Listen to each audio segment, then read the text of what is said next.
Perhaps you've played with bar magnets or have a magnet on your fridge. But did you know that the Earth is a giant magnet? In fact, this is how compasses work. In this video, we're going to look at Earth's magnetic field and compasses in more detail.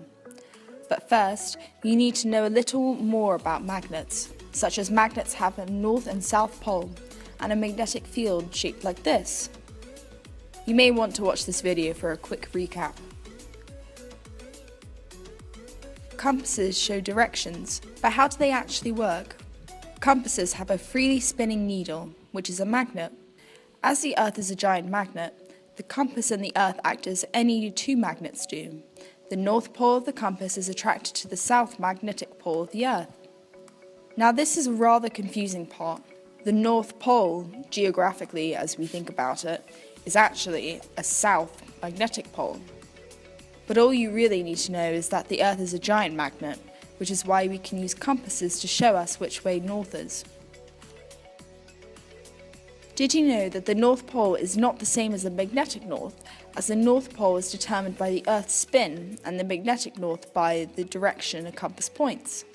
However, unlike any ordinary magnet, the magnetic Earth's poles can switch. So the North Pole becomes the south and the South Pole becomes the north. This pole reversal has actually happened many times before and is likely to happen again soon. In fact, in the last 20 million years, it has switched every 200,000 to 300,000 years, which is quite often considering how old the world actually is. The proof for this magical reversal is right at the bottom of the ocean, on either side of the mid-Atlantic rift. As rising lava here solidifies, it becomes permanently magnetized in the direction of the Earth's magnetic field. And, by taking sediment cores from the surrounding ocean floor, scientists are able to see bands from the switching poles. You might now be wondering, how on earth, quite literally, can such a phenomenon occur? Geophysicists aren't entirely sure. However, they think it's something to do with the Earth's soft iron core being surrounded by hot, liquid metal, and the electric currents produced within this layer. So does the Earth being a giant magnet do anything useful? Well, it plays a big part in maintaining Earth's atmosphere. Solar wind is a flow of charged particles coming from the sun.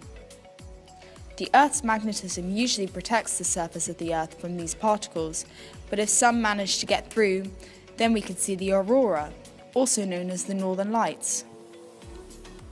If there was no magnetic field, the solar wind would strip away the Earth's atmosphere, leaving the Earth's surface exposed to the damaging UV light rays from the sun. Interestingly, this gives rise to one theory about why Mars barely has an atmosphere. If its magnetic field was switched off somehow, then its atmosphere would have been broken down by the solar wind.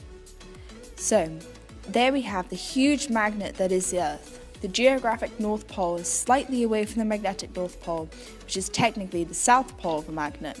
And then to add more confusion, the pole reversal happens every so often so that the magnetic North becomes the South for a few 100,000 years.